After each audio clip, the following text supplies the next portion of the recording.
श्रीराम जय राम जय जय राम. तिसरा दिवस उजाडला पण अजून बॉक्स कोणी वरती ठेवले नाही. जय राम जय जय राम. सुनील काही स्टूल घे कोणाला घे आणि वरच्या कप्प्यात एक एक बॉक्स. श्रीराम जय राम. बोल घे ना म्हणे. देशपांडे श्रीराम जय राम. समाधान करीना. जय राम जय जय राम. श्रीराम जय राम जय जय राम. देशपांडे श्रीराम जय राम.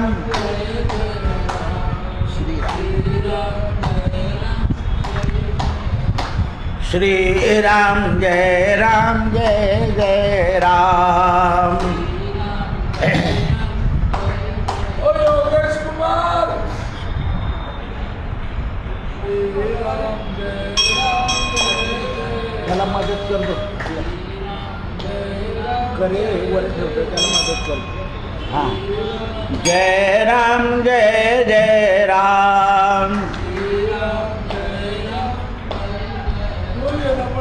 राजाधिराज रामचंद्र भगवान की, पवन सुत हनुमान की, उमापति महादेव. नमः पार्वती पतये हर हर महादेव. सीताकांत स्मरण जय जय राम. जय जय रघुवीर सम. दिगंबरा दिगंबरा श्रीपाद वल्लभ दिगंबरा.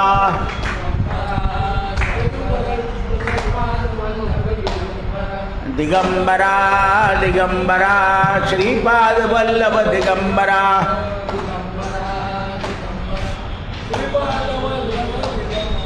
दिगंबरा दिगंबरा श्रीपाद वल्लभ दिगंबरा.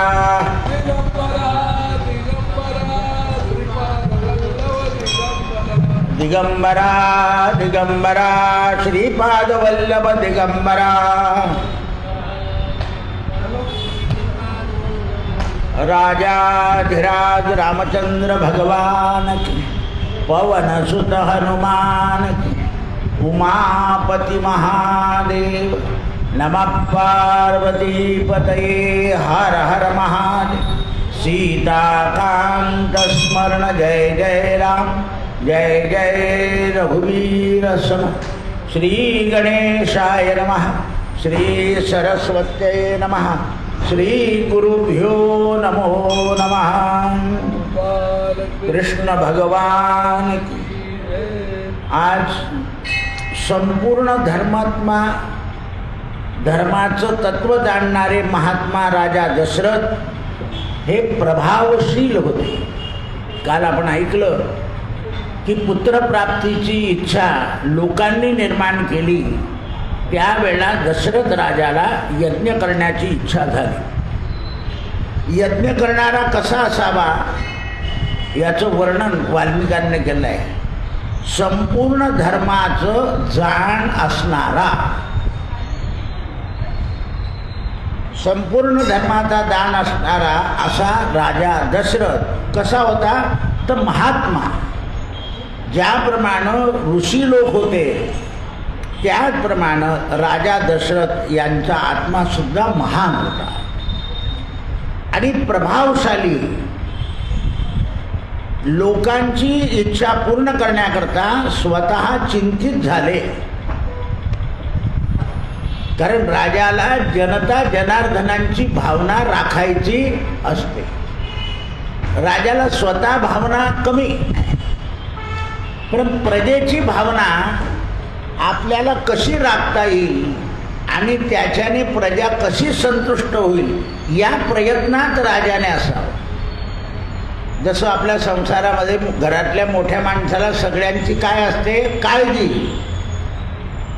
आणि आपण काळजी वाहू आहे, फक्त व्हावी लागते आपल्याला. आपल्या काळजीप्रमाणे घडेल याची गॅरंटी नाही. कारण जे घडतं ते विधिलिखित असतं, पण कर्त्या माणसाला काळजी वाहावी लागते. म्हणून एक आपल्याकडे योजना आहे, काळजी वाहू सरकार. सरकारला सुद्धा नाव आहे तात्पुरतं. म्हणून राजाच्या मनातही चिंता उद्भवली की आता या जगाच्या इच्छेकरता आपल्याला काही केलं पाहिजे. म्हणून त्यांनी सगळ्यांच्या सांगण्याप्रमाणे अश्वमेध यज्ञाचं अनुष्ठान करू असं कबूल केलं. त्यावेळा चिंता करीत असताना एक दिवशी सुमंत नावाचे प्रधान राजाच्या समोर अचानक येऊन उभे होते आणि राजाच्या मनातल्या चिंतेचा विचार करून बोलायला सुरुवात केली सुमंताने. समस्त शुद्ध बुद्धिवाले मंत्री सगळ्यांचा परामर्श घेऊन यज्ञ करावा असा निश्चय धर्मराजानं सुमंताला सांगितला. मंत्रीवराहो, तुम्ही समस्त गुरुजनांना पुरोहितांना तात्काळ बोलवून आणा आणि शीघ्रतापूर्वक पराक्रमाने तयारी करा. सुमंत म्हणाले, महाराज, समस्त वेदविद्या पारंगत मुनी आपल्याजवळ आहे, आपल्याला जास्ती चिंता करायची गरज नाही, तुम्ही मनात चिंता करू नका. पहा, प्रधान कसा पाहिजे? राजाची चिंता घटवणारा, राजाची चिंता वाढवणारा नाही. घरामध्ये प्रधान कोण आहे? स्त्री. स्त्रीनं पुरुषाची चिंता घटवायची, वाढवायची. तुम्हाला काही जमलं नाही, फुकटाचं आयुष्य गेलं, या भावाचं कर, त्या भावाचं कर, कर कर मध्ये मर, असं बोलते ती प्रधान. कशी प्रधान पाहिजे? पण आपण सुद्धा दशरथ राजा पाहिजे, नाही तर बाई प्रधान आपण रावण, मग कसं काय होईल ते? हे विपरीत असतं. आपल्या दुर्गुण जर तिला माहिती असतील तर ती आपल्यावर विश्वास ठेवणारच नाही. राजा दशरथ तसे नव्हते, धर्मात्मा, म्हणून त्याचं वर्णन केलं आहे. शीघ्रतापूर्वक सुमंताने सगळ्यांना बोलवलं. कोण कोण? तर सुयज्ञ एका ऋषीचं नाव आहे, वामदेव, जागृती, काश्यप, कुलपुरोहित वशिष्ठ आणि श्रेष्ठ श्रेष्ठ लोक मधुर वचनानं सुमंताने बोलवलं. पहा, एक शब्द घातलाय, मधुर वचन. ज्यांच्याकडून आपल्याला सहकार्य घ्यायचं आहे त्यांच्याशी मधुर वचन बोलावं असं वाल्मिक सांगतात. नाही तर तू आला नाही तर माझं काही लग्न राहणार नाही असं नाही बोलायचं.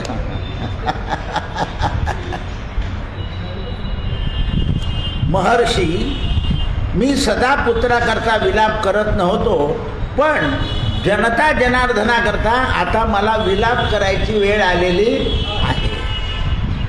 आपण अश्वमेध यज्ञाचं यजन करूया अशी माझी इच्छा आणि सुमंताची पण इच्छा आहे. यावेळेला तुम्ही काय म्हणतात? शास्त्रोक्त विधीनुसार यज्ञ अनुष्ठान करू म्हणजे मनवांछित वस्तूचं फल प्राप्त होतं असं तुम्ही मला सांगितलं आहे. राजाचा विचार ऐकल्यावर वशिष्ठ आणि बाकीचे ऋषी म्हणाले, उत्तम, तुमच्या वचनाची आमच्याकडून पुनरावृत्ती म्हणजे सहमत, पाठिंबा, ठरावाला मदत. अत्यंत प्रसन्न होऊन राजा दशरथानं यज्ञ सामुग्रीचा संग्रह केला. भूमंडळामध्ये भ्रमण करून यज्ञासंबंधी अश्व सोडला. शरयूच्या उत्तर तटावरून यज्ञभूमी निर्माण करावी आणि यज्ञाच्या द्वारानं अनुरूप पुत्र प्राप्त करून घ्यावा अशी हृदयामध्ये आणि धार्मिक बुद्धीमध्ये उदय झाला. ब्राह्मणांचं कथन झाल्यावर राजा संतुष्ट झाले आणि राजाच्या डोळ्यात अश्रू आले. गुरुजनांनी आज्ञा दिल्यावर यज्ञाची सामुग्री एकत्र करा, शक्तिशाली विलांना उपाध्यासहित अश्व सोडायला सांगा आणि उत्तर तटावर जाऊन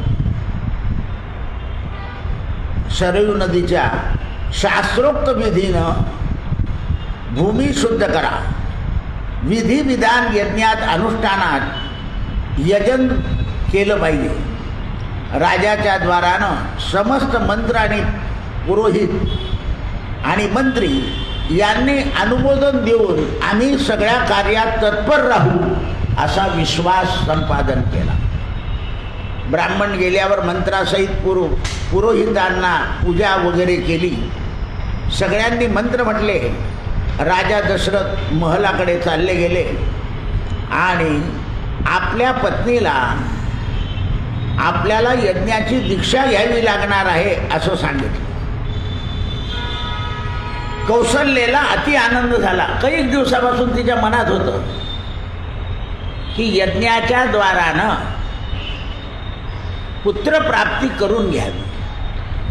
कलियुगामध्ये जरी यज्ञ शक्य नसला तरी पती पत्नींनी विष्णू सहस्रनामाचे पाठ करून, कालच पुण्याहून फोन होता, तर म्हटलं दोघंच्या दोघं विष्णू सहस्रनाम करा, आता राहिलं आहे तुम्हाला संरक्षण होईल. त्यावेळेस सुमंत हा राजा एकांतात बसलेले असं पाहून राजांच्या महलामध्ये प्रवेश करत आहे आणि दुरून आज्ञा घेतली की मी आत येऊ का? तर म्हणाले या. महाराज, मी पुराणामध्ये एक कथा ऐकली आहे, ती कथा तुमच्या कानावर घालतो. ऋत्विजांनी पुत्रप्राप्तीकरता अश्वमेध यज्ञाचा उपदेश आपल्याला दिला आहे, पण या इतिहासाला आणखीन एक इतिहास आहे पुत्रप्राप्तीचा, तो तुम्ही ऐकावा. म्हणाले सांगा सुमंत. मुनिवरा, महर्षी काश्यपांचे विभंडक नामक प्रसिद्ध एक पुत्र, त्यांना एक पुत्र होता आणि त्याचं नाव आहे शृंग ऋषी. या नावाने तो प्रसिद्ध आहे. शृंग मुनी सदा सर्वदा वनामध्ये राहतात. त्यांचं लालन पालन त्यांच्या वडिलांनी केलं आहे. त्याला आई नव्हती. सदा वडिलांच्या बरोबर राहून हा विप्र म्हणजे ऋष्यशृंग काही जगातलं ज्ञान जाणत नाही. जर मुलाला आपण एकटं ठेवलं आपल्यातच, त्याला जर जगात फिरू नाही दिलं, म्हणून दुकानावर भाजी घ्यायला याला त्याला मुलांना पाठवलं पाहिजे, कारण त्यांना जगाचं ज्ञान झालं पाहिजे. रेल्वे स्टेशनवर रिझर्वेशन करायला, कारण हे जर ज्ञान नाही झालं तर मनुष्य हा एकाएकी एकटा पडतो आणि मग त्याला सुचत नाही. काही वेळा त्यांच्या हातून नुकसान होतं आपलं, तरी नुकसान सहन करायचं आणि त्याला अनुभव द्यायचा. आपण काय म्हणतो, तुला काही जमणार नाही, मीच करतो, त्याच्यामुळे त्यांना ते जमत नाही. म्हणून द्रव्याचं नुकसान जरी झालं तरी त्याला शिक्षण प्राप्त होतं, हे लक्षात घ्या. काही गोष्टीमध्ये संसारात त्याग करावाच लागतो. संसार सुद्धा त्यागाशिवाय होत नाही. अर्थाचा करा, वेळेचा करा, कष्टाचा करा. ते सदा पितेच्या आज्ञेत राहत होते, त्यामुळे त्यांना संसाराचं ज्ञान नव्हतं. राजे, ब्रह्मचार्याचे 2 रूप आहे. ते ब्रह्मचारी आहे, पण तुम्हाला मी सांगतो ब्रह्मचार्याचे 2 रूप विख्यात आहे. ब्राह्मण सदा सर्वदा दोन्ही स्वरूपाचं पालन करतो. एकदा मौंज झाल्यानंतर विद्याभ्यास होईपर्यंत ब्रह्मचार्य पाळतो. तदनंतर लग्न झाल्यावर पत्नीबरोबर ऋतू काळातच समागम करतो, म्हणून ब्राह्मण हा सदा ब्रह्मचारी आहे. अशा प्रकारचं हे जे मुनी होते शृंग ऋषी, यांच्या वडिलांनी याला ज्ञान सांगून ब्रह्मचारी संपादन केलेलं होतं. अंग देशामध्ये एक रोमपाद नावाचा एक राजा, प्रतापी, बलवान, धर्म जाणणारा, त्याच्याकडे एकदा अनावृष्टी आली, म्हणजे पाऊसच पडला नाही. त्यावेळा राजा भयभीत झाला. पर्जन्य नाही पडलं की सगळे भयभीत होतात. म्हणून हे ऋतू जे आहे हे शांत आणि सरळ चालले पाहिजे. हे ऋतू जर कोपले तरी मानवाचं आर्थिक, मानसिक आणि शारीरिक नुकसान होतं. आता बघ काल त्या हे पाहायला गेले लोक, बर्फ कसा पडतो आहे म्हणून, तर त्या गाडीवर एक बर्फाचं टेकडं पडलं, सगळेचे सगळे साप, सगळे. गाडी पण दिसत नव्हती, ती कशी तरी काढली. आता एवढा जोरात चाललेला आहे बर्फ, पाहायला जायचं, बरं जायची तर काही मर्यादा ठेवायची नाही, आणखीन जवळ जाऊ, आणखीन जवळ जाऊ. म्हणून हे जे ऋतू आहे हे सुद्धा शांततेने पाहिलं. उन्हाळा असावा पण अति ज्वाला निघतील असा नसावा. पावसाळा असावा पण त्याच्याने नुकसान होईल आणि लोक मरतील असा नसावा. हिवाळा असावा पण ज्याच्याने मानवी पशुहानी होईल किंवा निसर्ग संपून जाईल असा नसावा. म्हणून यथा ऋतुकालोद्भव, ऋतुकाल सुद्धा हे अनुकूल पाहिजे. या राजाच्या राज्यात पाऊस न पडल्यामुळे हा राजा अत्यंत भयभीत झाला. या रोमपादाला अतिदुःख झालं. त्याने शास्त्रज्ञ जाणणाऱ्या लोकांना बोलवलं आणि हे विप्रभो, आपण लोक वेदशास्त्रानुसार माझ्याकरता काहीतरी करा, कारण माझं काहीतरी चुकलं आहे म्हणून पर्जन्य पडला नाही, असं रोमपाद राजानं ऋषी लोकांना. जेव्हा अकाल पडतो तेव्हा काहीतरी शिक्षा असते या पंचमहाभूताकडून मानवाला. म्हणून आता माझी काही चूक माझ्या लक्षात येत नाही आहे, तर तुम्ही माझ्याकडून पापाचं प्रायश्चित्त करून घ्या. राजाने असं सांगितल्यावर वेद पारंगत विद्वान श्रेष्ठ ब्राह्मणांनी सल्ला दिला. राजा, विभंडकाचे पुत्र ऋषीशृंग हे वेद परगामी आहेत. यांच्यासारखा कोणी विद्वान नाही. यांनी जर एकाग्र चित्ताने आपला यज्ञ करून दिला तर यज्ञ सुरू झाल्याबरोबर पर्जन्य पडेल.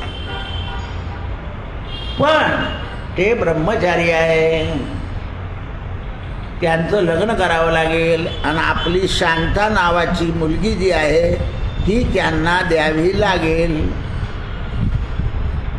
असं ऐकल्यावर राजा चिंतेत पडले आणि हा उपाय मर्यादेच्या पलीकडचा होता. म्हणून शक्तिशाली महर्षी लोकांनी त्यांना सांगितलं, विभंडकांच्या पुत्राला म्हणजे शृंग ऋषीला आणणंही सोपं नाही आहे. कारण त्यांनी समाज पाहिला नाही, फक्त पुरुषच पाहिला आहे, स्त्री पाहिली नाही. मग ज्याने स्त्रीच पाहिली नाही अशाचा विवाह कसा करता येईल. सगळे चिंतेत पडले. तेव्हा ऋषी लोकांनी सांगितलं, तुम्ही प्रयत्न करा. आता याच्यामध्ये तुम्हाला वाईट प्रयत्न करावा लागेल, वाईटातून चांगलं घ्यावं लागेल.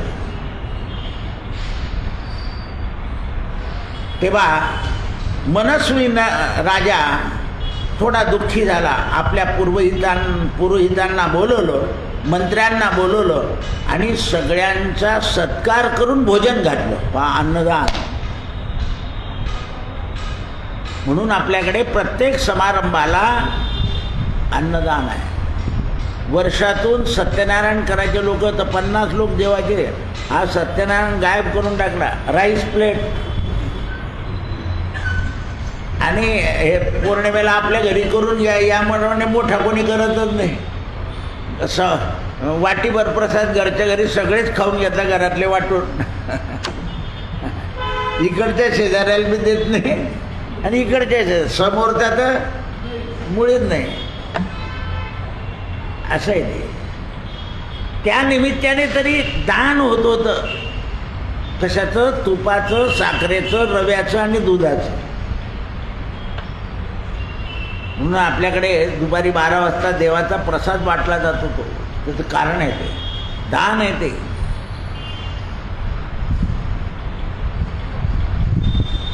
सत्कर्म होतं. सगळ्यांना बोलून भोजन दिलं. राजाचं वचन ऐकल्यावर मंत्र पुरोहित हे म्हणाले, महाराज आता तुम्ही अगदी विनयानं आम्हाला हे सांगितलं आहे, आम्ही हे करण्याचा प्रयत्न करतो, ब्राह्मण कुमाराला शोधतो. पण राजा बाजूला झाला, ब्राह्मण बाजूला झाले. प्रधानांनी काय केलं, गावातल्या महानंदा गोळा केल्या आणि त्यांना ऋषीचं रूप दिलं आणि त्यांना वनामध्ये पाठवून दिलं. असं पाठवलं की विभंडक ऋषीचा आणि शृंगाचा आश्रम त्याच्या दुसऱ्या बाजूला, आणि त्या ठिकाणी फळं बिळं पाणी बिणी सगळं तयार ठेवलं. शृंग ऋषी तुमचे जामात आम्हाला करायचं आहे आणि त्यांना तुम्ही जाबाई केल्यावर इंद्र वर्षाव करेल. आपण सनत कुमारांचा आशीर्वाद घेतला आहे. तर असं वचन ऐकल्यावर दशरथ राजाला प्रसन्नता झाली. सुमंताला सांगितलं, मुनी कुमार शृंगांना अशा प्रकारे कसं बोलवायचं ते तुम्ही ठरवा. राजाची आज्ञा घेतल्यावर सुमंत रोमपाद मंत्र्यांच्या बरोबर गेला आणि उपायाने त्या मंत्र्यांना ही सगळी कथा सांगितली. अमात्यसहित पुरोहित राजानं रोमपादांना हा उपाय सुचवला आणि शृंगमुनीला वनामध्ये तपश्चर्या करीत असताना, स्वाध्याय करीत असताना त्यांचं चित्त बदलवायचं आहे. मग आता त्याकरता काय करावं लागेल, तर प्रलोभन दाखवावं लागेल. त्यांना आपल्या आश्रमात म्हणजे नगरात आणावं लागेल. त्यांच्याकरता सुंदर आभूषणं विभूषित मनोहर असं स्त्रियांच्या अंगावर घालावं लागेल आणि मग त्यांना इकडे आणावं. राजानं पुरोहितांचं उत्तर ऐकलं आणि म्हणाले, ठीक आहे, सगळी व्यवस्था करा. मुख्य स्त्रियांना बोलवलं आणि त्यांना मुनींच्या आश्रमाकडे सोडून दिलं. मुनिकुमार शृंग हे धीर स्वभावाचे होते.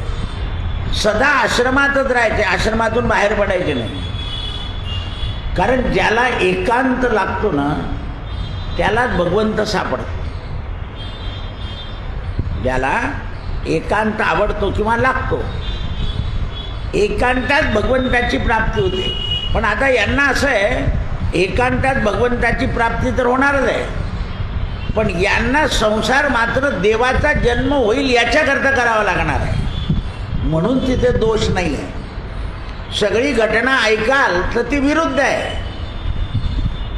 कशी आहे? विरुद्ध आहे.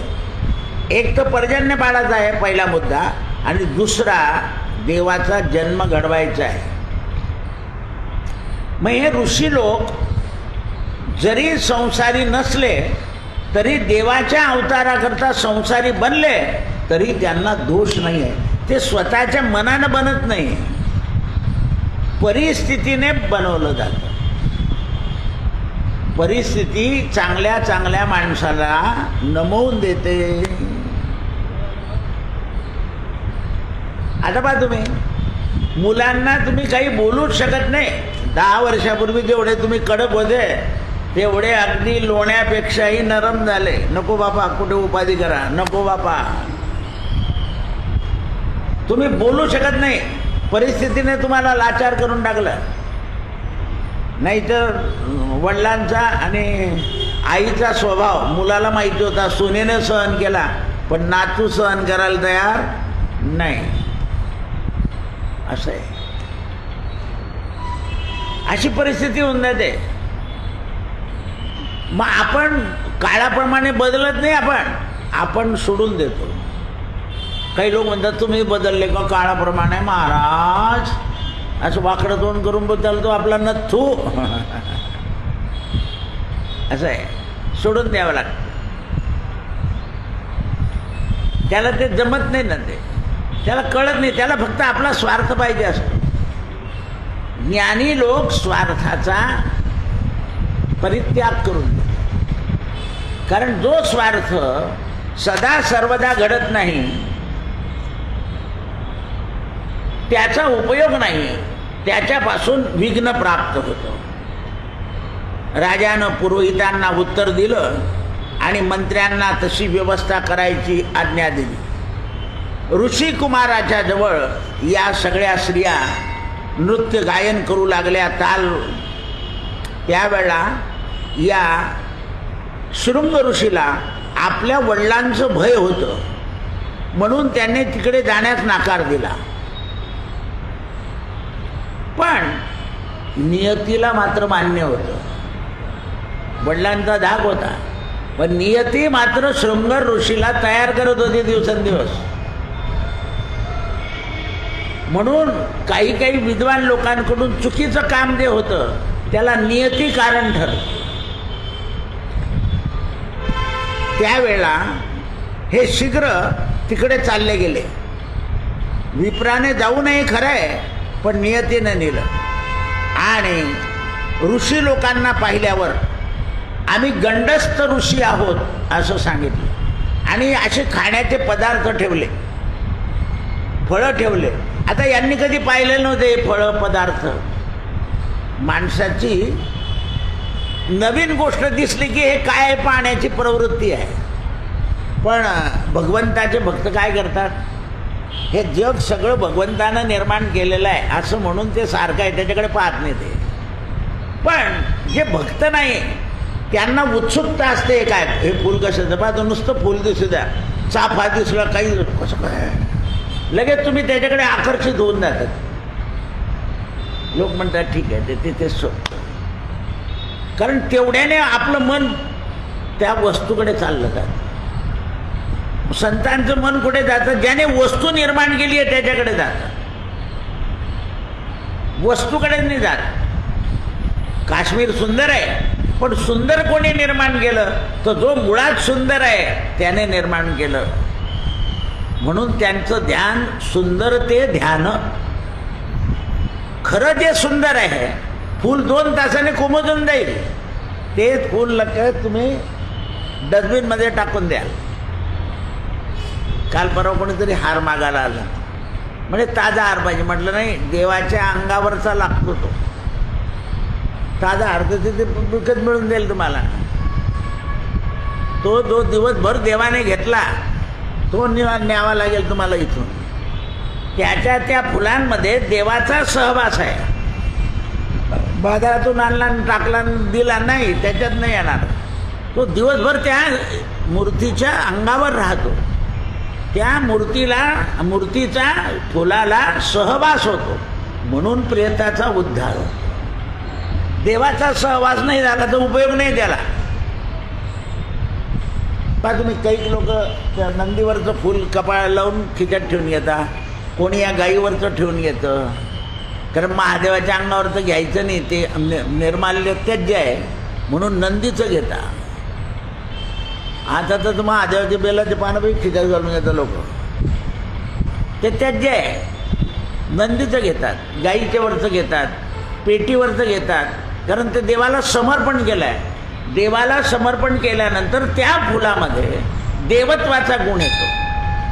कारण ठेवणाऱ्याने जरी पेटीवर ठेवलं तरी त्याचा वास देवापर्यंत पोहोचलेला आहे, त्याला देवाचा सहवास झाला आहे. ह्या गोष्टी लक्षात ठेवल्या पाहिजे. म्हणून त्यावेळेस रसस्वाद तेजस्वी ऋषीला कळाला आणि नवीन नवीन फळं, नवीन नवीन वस्तू, त्या स्वादाने रसना बदलली. जिव्हे पिबत्वं भज सुंदराणि कृष्णस्य नामानि मनोहराणि. एकदा या जिवेला भगवंताच्या नामाचा रस लागल्यानंतर सगळे रस ज्या भगवंतातून निर्माण झालेले आहे, कडू, आंबट, तिखट, गोड, तुरट, सगळं गान सुद्धा सप्तस्वरांचं भगवंतातून निर्माण झालंय. शंकराच्या डमरूतून सगळं निर्माण झालंय, अक्षरं तिथून निर्माण झाली आहे. तत्पश्चात विभंडकांनी पाहिलं की मुनी हा स्त्रियांमध्ये चालला गेला. आणि त्यावेळेस काश्यप कुमार विभंडक शृंगाला म्हणाले, अरे काय करतोय? म्हणे महाराज, मी ते खाल्ल्यापासून माझं मन व्याकुळ झालेलं आहे.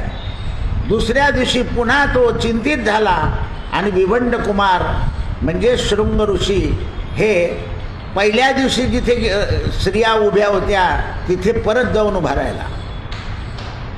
शृंग ऋषीने त्यांना पाहिलं आणि त्यांची प्रसन्नता निर्माण झाली. मग शब्द, स्पर्श, रूप, गुण हे आकर्षित होऊ लागले. आणि ते न झाल्यानंतर फलमूल खाल्ले गेले आणि त्यामुळे विशेष संबंध आला. त्या महात्मा अंग देशामध्ये आणण्यात आलं. इंद्रालाही प्रसन्नता झाली. आता इथे इंद्रमधून का आला? तर हे विभंडक जर एवढे तपस्वी राहिले असते आणि शृंग तपस्वी राहिले असते तर इंद्राला असं वाटत होतं की हे इंद्राचं इंद्रपद घेतील, म्हणून इंद्रसुद्धा त्यांच्या व्रतामध्ये खंड करण्याच्या प्रयत्नात सहभागी होता. असं आहे. कारण इंद्राला अशी कोणी घोर तपश्चर्या केलेली आवडत नाही. कारण तप केलं आणि ब्रह्मदेव प्रसन्न झाले आणि सांगितलं की तू पुढचा इंद्र म्हणजे पंचायत होऊन जाईल. असं आहे. ते आता कसं चाललं आहे की तुम्ही ही सवलत देता का, आम्ही त्याच्यापेक्षा दुसरी सवलत देतो. असं आहे. आता त्या मध्य प्रदेशमध्ये लाईटाचं बिल वाढवून दिलं त्यांनी, कारण नाही तर लाईटच चालवता येणार नाही आहे. मध्ये सूट दिली होती, आता लगेच वाढवून दिलं. कारण असं नाही चालत. जे निर्माण केलं आहे त्याला जो खर्च आहे तो भरून निघाल्याशिवाय ते चालणारच नाही ना. दिव्यामध्ये तेल नसलं तर दिवा हळूहळू बंद होईल. अर्थसुद्धा जगाचं साधन आहे, म्हणून अर्थाचा जास्तीत जास्त दुरुपयोग न होता सदुपयोग झाला पाहिजे. सदुपयोगाकरता वापरलं पाहिजे. म्हणून अशा प्रकार शृंगांनी त्यांची ती प्रसन्नता पाहिली आणि हळूहळू त्या स्त्रियांनी राजाच्या समोर आणून शृंगाला सोडून दिलं.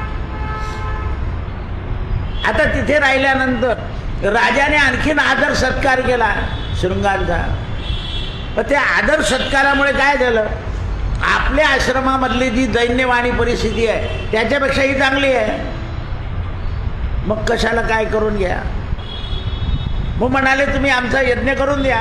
ते म्हणे बा माझा तुमचा यज्ञ करायचं तर माझं लग्न नाही झालेलं. बिना लग्न झालेला ब्राह्मण यज्ञाचं कर्म सांगू शकत नाही. मग म्हणे तुम्ही लग्न करता का, आमच्याजवळ मुलगी आहे. म्हणे आहे. म्हणे कोणाची? माझीच मुलगी आहे. म्हणे शांता. कारण राजाला तो पर्जन्य पाहिजे होता. आता इथे पहा, हे नवीन मतवादी लोक काय म्हणले, राजाने मुलीच्या मनाचा काही विचार केला का, देऊन टाकले कोणी. आता तिथे विचार करायला वेळ नाही आहे, नाहीतर पाणीच पडणार नाही आहे. म्हणून राजाने तिथे आपला हक्क वापरला. आता तुमचा मुलांवर मुलींवर हक्क आहे का, आम्ही सांगतो ते करा, नाही. ते लगेच दुसरा स्वीकार करता. साखरपुडा ठरवू देतात, नंतर पळून जातं ते. असं आहे. काही लोकांनी हे नको ती नको असे नको तसे नको, शिकलेली पाहिजे नोकरी पाहिजे, शेवटी दुसरी करावी लागली. कारण अति चिकित्सा केली की कुठेतरी माथी डोकं उठाड होतं. सगळ्यात अनुकूल प्राप्त होणं मोठं कठीण असतं. केव्हा केव्हा प्रतिकूल सुद्धा अनुकूल आहे असं समजून घ्यावं लागतं. कारण संसार असाच आहे. म्हणून त्यावेळेस त्यांचा विवाह केला आणि शांताला त्यांच्याजवळ दिलं. लग्न करायचं म्हणजे असं इतकं दांगडं नव्हतं तेव्हा. लगेच घरातल्या घरात सगळे संस्कार झाले, लग्न लागलं. तदनंतर सुमंताने दशरथ राजाला ही कथा सांगितली आणि पर्जन्य पडला. आपल्याला सुद्धा शृंगाला आणून यज्ञ करावा लागेल. वशिष्ठाने सहमती दिली. आता ते जर यथायोग्य नसतं शास्त्राला धरून तर वशिष्ठाने परवानगी दिली नसती. आपण हल्ली परवानगी का देतो तर आपलं काही चालत नाही म्हणून. आपलं काही चालत नाही म्हणून. त्यावेळेस इक्ष्वाकू वंशामध्ये दशरथ राजा प्रसिद्ध आणि धार्मिक सत्यप्रतिज्ञ होणार आहे हे अंग राजाला माहिती होतं. आणि अंग राजाची आणि दशरथ राजाची मैत्री होती.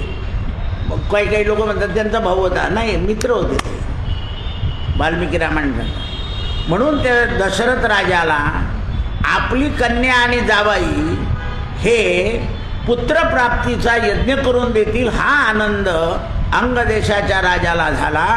म्हणून त्याने शृंग ऋषीला आणि शांतेला अयोध्येमध्ये पाठवण्याचं कबूल केलं. कारण मैत्री आहे ना. जिथे मैत्री असेल तिथे सुखदुःखामध्ये उपयोगी पडलं पाहिजे. मग आर्थिक असो, मानसिक असो अथवा शारीरिक असो, जिथे मैत्री असेल तिथे या गोष्टी मदत केल्या पाहिजे. जेवढ्या धर्मानं कबूल केले आहे तेवढ्या. म्हणून ही शांता अंग देशाच्या राजकुमारी महान यशस्वी शृंगांना दिली गेली. राजानं हे वचन ऐकलं आणि शृंग ऋषीला बोलवण्याची तयारी केली. राजाची चिंता दूर झाली यज्ञ अनुष्ठान करण्याकरता. यशाची इच्छा ठेवणारा राजा धर्मज्ञ दशरथ हा हात जोडून शृंगांना आपल्या अयोध्येमध्ये घेऊन आला. तर अंग देशाच्या राजापेक्षा अयोध्या ही स्वर्गतुल्य होती. त्याही वेळा आता तर होतेच आहे. मधला काळ खंडित गेला. विमानतळ होईल असं वाटत होतं. कोणाला विमानतळ झालंय. रस्ते बिस्ते बिलकुल अगदी आकाशातला सूर्य मूर्तीच्या डोक्यावर बरोबर 12 वाजता येणार. आपल्याकडे सुद्धा जोपर्यंत गांधी बगीचा लहान होता तोपर्यंत सूर्यनारायण रामावर पडवले. आता तुम्हाला पाहिजे असेल तर पश्चिमेचा सूर्य अस्ताच्या आधी मारुती रायांवर पडतो. आता 15 दिवस म्हणजे रामनवमीच्या आदल्या दिवसापासून तर पंचमीपर्यंत हा सूर्य इकडून असं इथे पडतो संध्याकाळी. जसा अस्ताला जातो तसे सगळे श्री किरण जे आहे ते मारुतीवर जातात. रामाची बंद झाली आता मारुती रायांवर जातो आहे सूर्य. पूर्वाभिमुख देवालय आणि पश्चिमाभिमुख देवालय इथे सूर्य जातातच. आपल्याला काही करावं लागत नाही. नेमकी दोन्ही बाजूने बिल्डिंगा झाल्या मधला रस्ता मोकळा व्हा. संध्याकाळी येऊन पहा तुम्ही. झालंय सुरू ते परवापासून बरोबर सूर्य जातो तिथे. आणि त्या सूर्याचा प्रकाश आरशात पडतो आणि आरशातून बाहेर परिवर्तन होतं.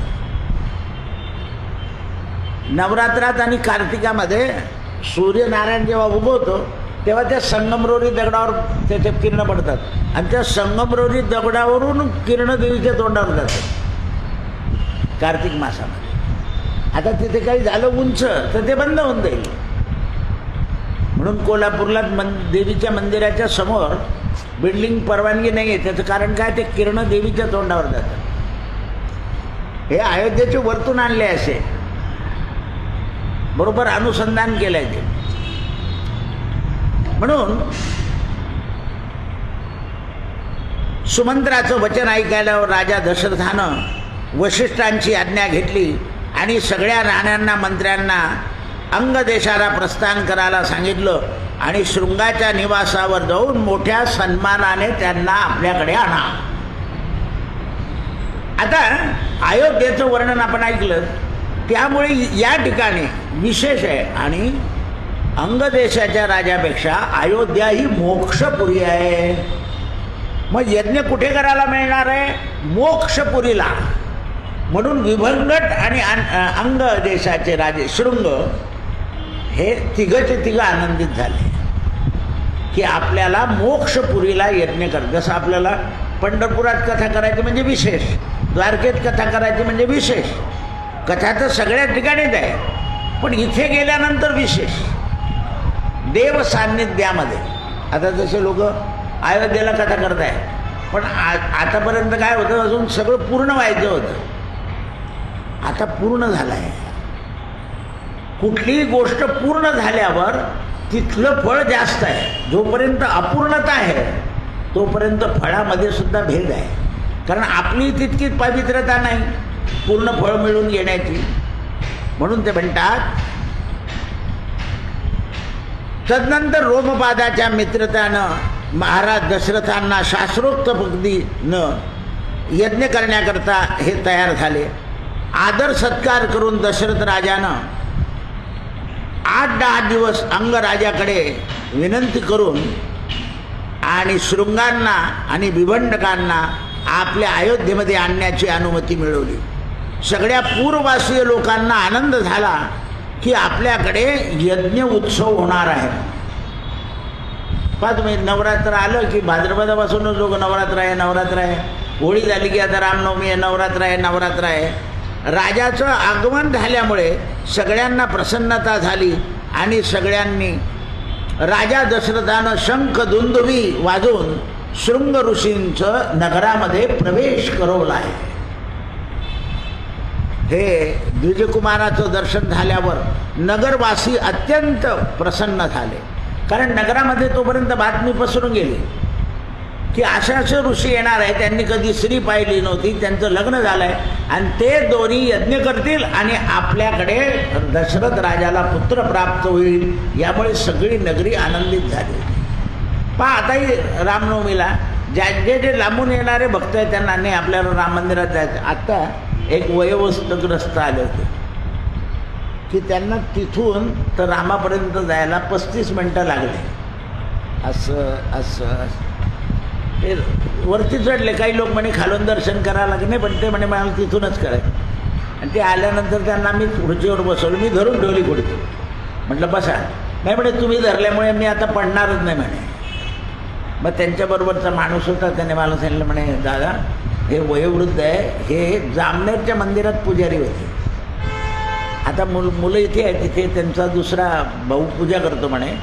पण त्यांना परवापासून मी रामाची इतकी वर्ष पूजा केली आहे, रामनवमीच्या दिवशी तर नाही दर्शन म्हणे राम मंदिरात होत लवकर माझ्यासारख्याला, तर निदान आज तरी दर्शन करून मला घेऊन या. पहा, म्हणजे इतक्या दिवस आपण ज्या ईश्वराची पूजा केलेली आहे त्या ईश्वराचं या पुण्य दिवशी दर्शन केलंच पाहिजे. म्हणून त्यांना रिक्षेत सुद्धा बसता येत नव्हतं, असं तिरप करून त्यांना बसवावं लागलं. आता आपल्यासारखे काय म्हणतील, काय तरफडा करत बसले जनन देव का इथे नाही हो, लगेच इथे दाखवून देतो तो. आणि मंदिरावर पेटीवर पडलेले 2 सफरचंद मारून देतो, देव इथे असं आहे ते. म्हणून कोण काय बोलतं तिकडे पाहू नये, कारण त्याची पात्रता काय आहे. पण ती जिज्ञासा होती जीवाची. दर्शन झालं म्हणजे आता काही हो. तर ही जी जिज्ञासा असते, बरोबर त्यांना रिक्षा सहाय्य झाली, आले आणि गेले. दुसऱ्यांदा सांगतोय मी आताच्या आता. कारण काय, ती जिज्ञासा आहे आणि ती जिज्ञासा परमेश्वर पुरं करतो आहे. म्हणजे त्यांना उतरताना सुद्धा 2च पायऱ्या आपल्या, तरी मोठ्या प्रयत्नानं उतरले ते. जिज्ञासा मोठे. दर्शनवाल्यांना म्हटलं तुम्ही तिकडून जा, इकडून नका जाऊ, तिकडून त्यांना येऊ द्या. काही लोकांनी त्यांच्याकडे उतरण्याचे हाल पाहून असे हात जोडले. काय म्हणते नाही बाबा, त्यांना ती जिज्ञासा नाही ना. पण बरेच म्हातारे लोक रामनवमीच्या दिवशी गाडीचं फाटक उघडतात आणि तिथूनच करून घेतात. तिथपर्यंत येण्याची सुद्धा काय असावी लागते, जिज्ञासा. जिज्ञासा नसली तर इथे बसल्यावर सुद्धा तिथपर्यंत जात नाही माणूस. हा देव तर इथे आहे ना, असं नाही चालत. देव जाणण्याकरता जिज्ञासा करावी लागते. जिज्ञासेनं देव कळतो. म्हणून द्विजकुमाराचं दर्शन झालं, नगरवासीय प्रसन्न झाले आणि दशरथ राजानं आपल्या पुरीमध्ये शृंगांचा प्रवेश करवला, सत्कार केला. सहस्राक्ष इंद्रानं त्यावेळेला अयोध्येवर पुष्पवृष्टी केली. पहा, तिकडे त्याची नजर वाईट होती, पण इथे राम अवतार घेणार आहे म्हणून अवताराच्या आधी वृष्टी केली आहे, पुष्पवृष्टी. काश्यप नंतर वामनांचा समाधान. ऋषी अंतपुरामध्ये जाऊन शास्त्रविधीनुसार पूजन करायला लागले आणि कृतकृत्य मानायला लागले. शांतासुद्धा राजांच्या राण्यामध्ये जाऊन बसली. निवडणुकाला दिली मुलगी शांता, तिचाही आदर सत्कार झाला. आणि शृंग ऋषी आणि शांता हे आता यज्ञ करणार आहे. कारण एक जोडबं ब्राह्मणाचं बसवायचं यज्ञाला आणि एक क्षत्रियाचं, म्हणजे दशरथ राजा आणि कौशल्य. मुख्य स्थानावर शृंग ऋषी बसतील आणि उपस्थानावर दशरथ राजा बसेल. ब्राह्मण स्वतः आहुती टाकतात, तर ती ब्राह्मणाने टाकलेली आहुती जी आहे, तिळेची, भाताची, साखरेची, गुळाची, ती आहुती, आणि यजमानाने फक्त तूपच टाकायचं आहे, घृत. त्या दोघांचा जो संयोग होतो, तीळ, तूप आणि दूध आणि काष्ट, त्या संयोगानं या दोघांच्या शरीरावर परिणाम होतो. क्षत्रिय, वैश्य असो, जो यज्ञ करतोय तो द्रव्यकर्म, आणि हा ब्राह्मण फक्त या आहुती देणार. जसं पूर्वी लग्नामध्ये घरचे माणसं गोड पदार्थ वाढायचे, आता बिलकुल त्या टेजवर असे बिलकुल उभे राहतात. वाढत नाही आता कोणी. वाढणारे लोक असे असतात की त्यांचं तोंड पाहू नये, फक्त ते कपडे चांगले घातलेले असतात. तरी लोक मोठ्याचं घरचं लग्न असलं म्हणजे सकाळपासून चालले जातात, आणि घरी आल्यावर डोकं दुखतं. मग पण औषध द्यायची ना, द्यायचं पोरांना, काय करायचं. पण नाही नाही, लग्नाला जायचं, 8 दिवसापासून बिलकुल तयार असता, कपडे लत्ते घेणं देणं, कारण ती रसना उमजू देत नाही.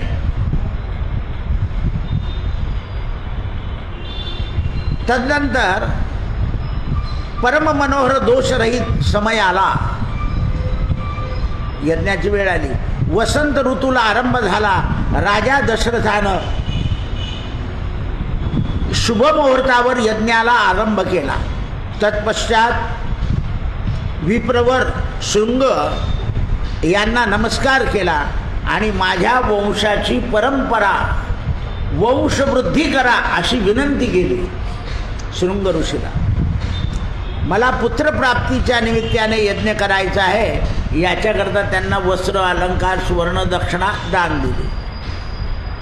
ऋषी शृंगाने ठीक म्हटलं आणि प्रार्थनेचा स्वीकार केला आणि म्हणाले, हे पृथ्वी नरेश राजा, यज्ञसामुग्री वशिष्ठांच्या आज्ञेनं योग्य झालेली आहे. आता फक्त यज्ञभूमी पवित्र करून यज्ञाला सुरुवात करेन. कारण शृंगांनाही माहिती होतं आणि विभंडकांनाही माहिती होतं इथे गुरु कोण आहे, वशिष्ठ, की जे कर्मकांडामध्ये प्रवीण आहे. आणि एवढंच नाही तर या घराण्यात राम जन्माला येणार आहे, म्हणून कैक वर्षापासून या रघुकुलाचं पौरोहित्य वशिष्ठ करत आहे. पौरोहित्य करणं हे थोडं खालचं काम आहे, ज्ञान सांगणं हे त्याच्यावरचं काम आहे. तरी हे करताय कारण इथे परमात्मा येणार आहे. शृंगानं तयारी केली. राजा म्हणाला, महाराज सुमंता, शीघ्र वेदविद्या म्हणणारे ब्राह्मण यांना बोलवा, त्यांना दान, दक्षिणा, वस्त्र, अलंकार, सुवर्ण द्या. सुमंताने सगळ्यांचं पाचारण केलं. दशरथ राजाने सगळ्यांची पाद्यपूजा केली. धर्मात्मा राजा दशरथानं सगळं पूजन झाल्यावर युक्त मधुर वचनानं भाषण केलं. हे महर्षी हो, मी पुत्राने निरंतर सुखी राहील याकरता तुम्ही यज्ञ यथासांग करा. पुत्राने काय मागितलंय बघा. प्रत्येकाला असं वाटतं की आपण पुत्रापासून आपल्याला सुख मिळालं पाहिजे.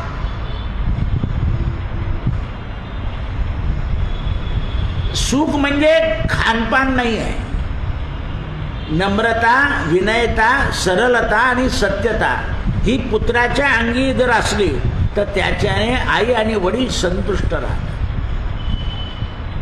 आल्याबरोबर वंदन केलं, विचारपूस केली, बसला, जेवण झालं का, तब्येत बरी आहे का, सकाळी उठल्यावर झोप लागली होती का रात्री, असं विचारलं ना तर त्या विचारानं हे दोन जीव जे आहे, माता आणि पिता, मंदिरात जाऊन आले देवाचं, नाही तर आई आणि वडील मंदिरात आले का, मंदिरात जाऊन एकदा बरं वाटलं का, असं हे लावून असं आहे ते. वयामानाने जास्तीच करता असं पोरगा बोलतो. म्हणजे काय झालं, झाले थंडे, असं आहे ते. असं सुख पाहिजे मला. तो रामाने, भरताने, लक्ष्मणाने तसंच सुख दिलं राजाला. राजाचं वचन पूर्ण होण्याकरता रामाने वनवास स्वीकारला आणि राजाचं वचन पूर्ण करण्याकरता भरताने राज्य सांभाळलं, पण दास म्हणून कीर्ती. म्हणून आज तागायतपर्यंत रामायण चालू आहे. आता पुण्याचे लोक आले ना, जळगावला काही कामाला आले, ते नमस्कार आला म्हणा, असं रामायण ऐकलं नाही. 8 दिवस झाले मस्त ऐकत होतो. आज आता जाताना गाडीत ऐकून गेल म्हणे मी मोबाईलवर. म्हटलं वो लगेचच्या लगेच टाकलं जाईल असं काही नाही, उद्या बिद्या ऐक. म्हणजे 8 दिवसापासून ऐकताय, द्वितीयपासून, तर लक्षात आलं बरं की वाल्मिकी रामायण काय आहे. आता दक्षिण ठेवली गेलं तो. म्हणून ते म्हणतात, राजानं संकल्पानुसार अश्वमेध यज्ञाला आरंभ केला. माझा विश्वास आहे की शृंग ऋषीच्या प्रभावानं मी माझ्या मनोकामना पूर्ण करून घेईन. कारण पुरोहितावर यजमानाचा विश्वास असावा लागतो. अजून काही लोकांना आमची गुरुजी बरोबर करतात, आमचं काम होतंच. मग तो काय करतो, दुसऱ्याला पाठवतो. अरे पण दुसरा तुझ्यासारखा वागलेला नाही ना, तो आईवडिलांना बिलकुल आम्ही काही केलं तरी त्याचं काम पूर्ण नाही होणार ना. त्याला आईवडिलांचा आशीर्वाद पाहिजे. राजा दशरथाकडे पुण्याई होती रघुकुलाची, की थोर लोकांची सेवा व्हायची. म्हणून घरात सेवा पेरून ठेवा, ती केव्हा न केव्हा उपयोगाला येते.